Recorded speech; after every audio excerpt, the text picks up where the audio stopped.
Hello everybody and happy second week of December. My name's Chris. We're here at the Second Glass in the cellar. We're doing cellar chats and the weekly flights. And this week we're doing Italian and we're doing it upright with the sweet, sweet glow of electric sex in the window, courtesy of the one and only leg lamp. It's going to be fun. It's going to be great. I can't wait. I'm excited. All right. We, like I said, doing Italian, starting out with the ever lovely Venica and Venica Pinot Grigio de Jesera. Going to move all the way down south to Basilicata to check out Musto Carmelitano's Aglianico del Vulture, their Serre del Prete. And then way back, we are just traversing from north to south and back to north with Baio, Autinbej, Barbaresco. I mean, I don't need to repeat it. I'm a fan of Italian wine. And to me, the holiday season, colder weather months, really is where Italian wine shines. And I think it's probably when most people drink Italian wine, unless you're traveling there. But that being said, we wanted to have a little fun. And I mean, come on. The leg lamp and the classic quote of fragile. Must be Italian. So, you know, we couldn't help ourselves. Go ahead. You can laugh. It's quirky. I'm okay with it. It's kind of great, too. So, Venica and Venica, excellent producers, based in the Friuli Venezia Giulia. I mean, this is one of those Pinot Grigios that really shows why Pinot Grigio is a great and amazing grape variety, and why people who really should be drinking Pinot Grigio, you just got to be picky about it. Celeste and William, they've kept the Venica and Venica Pinot Grigio on the list for, I think, since day one. So that has always been around. It's been a go-to for them. The Venica family is a pinnacle family in Friuli for white wines and also really amazing red wines.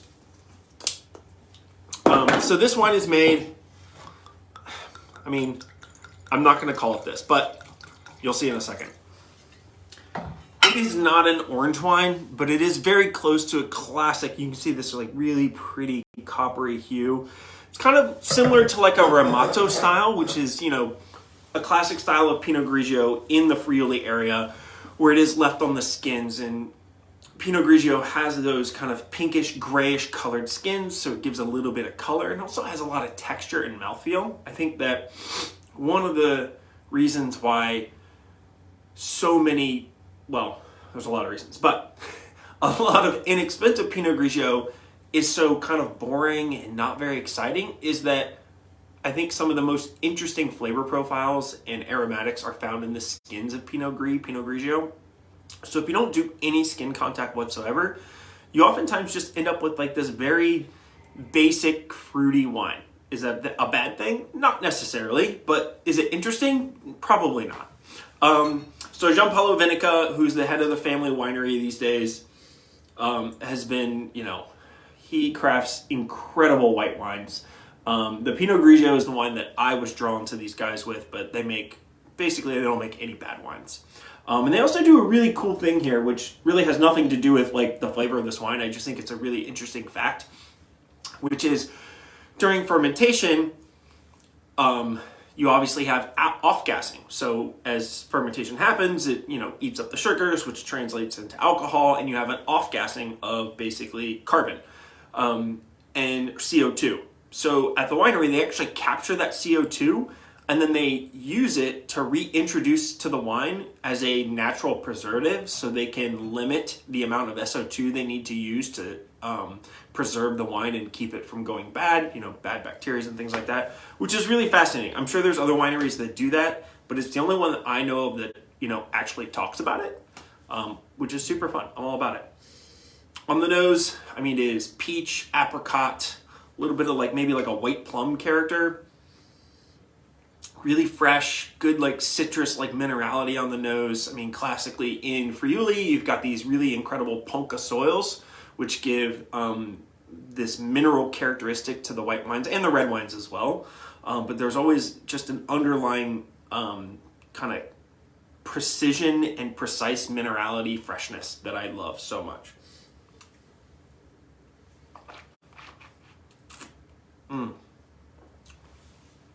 palate is complex.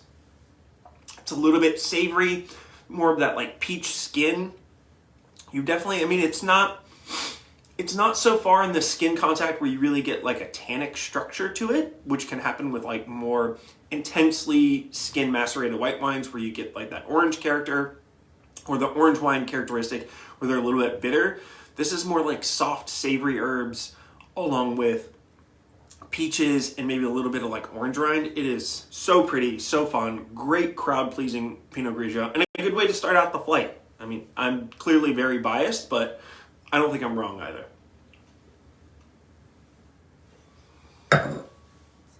So again, that is the Venica Pinot Grigio, the Jesera. I'll be totally honest.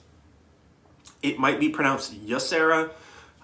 I really don't know. I should look this up. In fact, I'm going to make a note. I'm going to look it up as soon as I get done with this. Should have looked it up before, but you know, hindsight's 2020, right? All right, moving from basically Friuli Venezia Giulia, which is all the way in the very far northeast of Italy, right along the border of, you've got Austria to the north, and you've got Slovenia to the east. We're going to go from there all the way down to the Arch of the Boot to Basilicata. And that is where Musto Carmelitano is set up at, in the Aglianico del Vulture area, which is really old region for growing and producing wine based on the like slopes of Mount Vulture. So Musto Carmelitano, relatively young producer. The family has been there for, the family has been around for a long time. They've been growing grapes, but as far as like production wise, fairly new to the kind of landscape of Italian wine. It's headed up by a brother and sister team who took over for their family. And the sister is the winemaker. She's kind of the face of the winery. The brother spends most of his time in the vineyards. And these guys have really come a long way in a very short period of time. Serre del Prete is their second oldest plot of Aglianico vines. So Aglianico to me is, a lot of people, people who love Italian wine will always say Aglianico is, going to be the next big red for Italy. People have been saying that for a long time, but it certainly has all the characteristics. It's ageable, it has great structure, it's full-bodied, it's complex. One of the really great things is that it is fairly heat resistant. It has a really long growing season, so it takes a long time to ripen.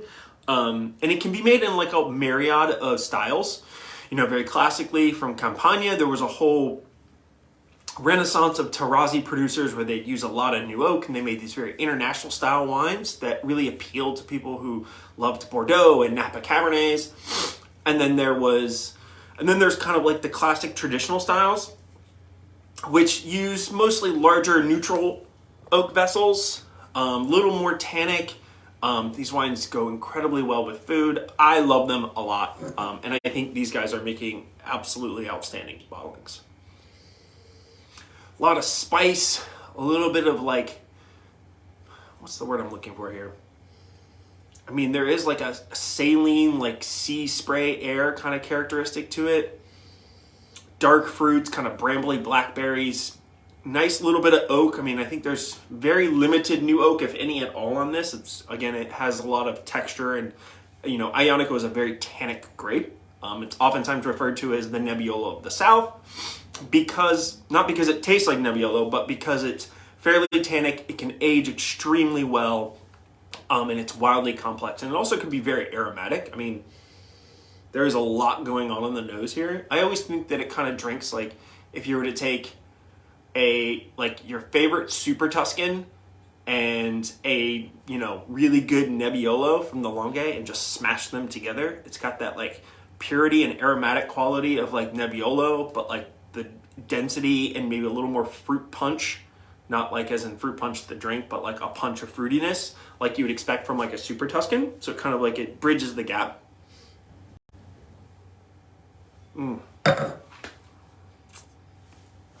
And also, wow, tons of beautiful spice on the back end. Nice velvety, kind of grippy tannins. The tannin structure always kind of reminds me of Priorat.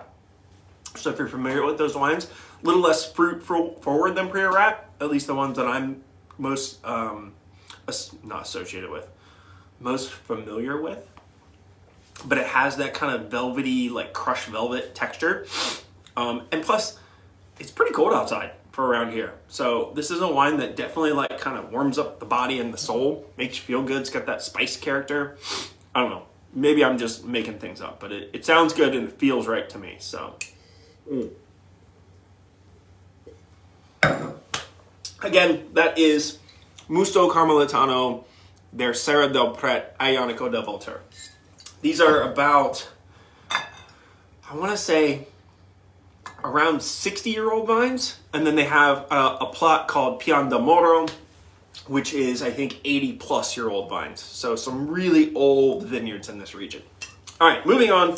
Last but not least, 𝘍𝘪𝘦𝘥𝘮𝘢 Baio, Barbaresco, their Autinbej. This is their entry-level bottling of Barbaresco. So going from the arch of the boot straight all the way up to the northwest, you know, on the opposite side of the north from Friuli in northern Italy.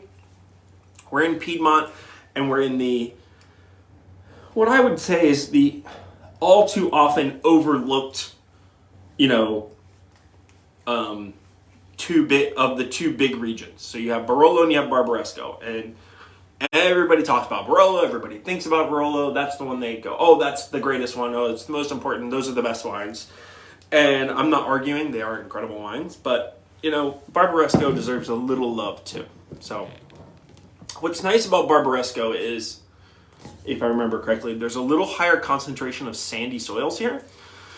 So with that, you get a little more freshness, a little more softness. The tannins aren't quite as big and voluptuous. So the wines are just a little more approachable when young. Now, they still age incredibly well. They're just a little more red fruited, a little softer than Barolo. Again, Nebbiolo is one of those crazy grapes. It is thin-skinned. It is very light in color. I mean, that is about as dark as it gets as straight Nebbiolo. And generally speaking, this is fairly young, but they will go brickish, kind of like, you know, get that sort of like, I don't know, brickish color, like a brick wall. I thought I had something else to say there. I didn't. It'll go a little more brickish as they age, and it'll do that very, very quickly. You know, all red wines, as it ages, they lose color. Nebbiolo starts out with very low color, so it's very deceptive. So you look at it, you're like, oh, this is going to be a light wine, and it is very aromatic and light in like fruit and delicacy, but it's also very tannic and structured. Again, like I said, you've got the Aglianico, which is called like the Nebbiolo of the South, very tannic, and that's really why it gets that name. So it has high acid, high tannin, ages really well. It also goes great with food, and it is truly one of the greatest wines in the world, Nebbiolo. Hands down, no one's arguing that. If you are, then I don't know what to tell you. On the nose, again, really pretty like floral characteristics, which is a classic Nebbiolo trait. A little bit of, again, some more like spice, a little, not necessarily baking spice, but more just like a spicy characteristic to it. Red fruits, a little bit of raspberry character.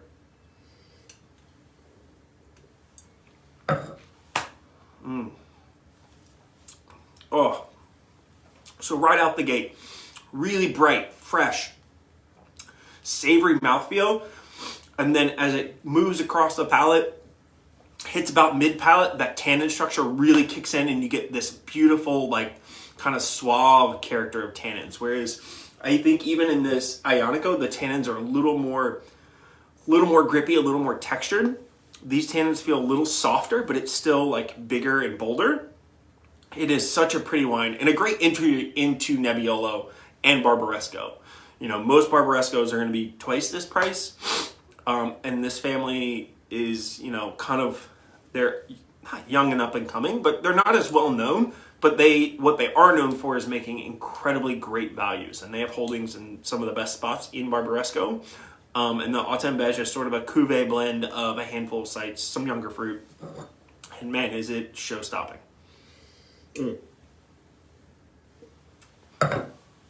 So again, that was 𝘕𝘪𝘦𝘥𝘮𝘰𝘯𝘵, Barbaresco, Autinbej. So that's this week's flights here at Second Glass. They start tomorrow. Come out, drink some Italian, enjoy the beautiful leg lamp, have some great food, bring your friends, bring your family, come by yourself if you just need to get away, and enjoy yourselves. Because you know what? Before you know it, the holidays are over, and we'll feel like we missed out on it. So don't waste time. Have fun. I'll see y'all next week. Bye.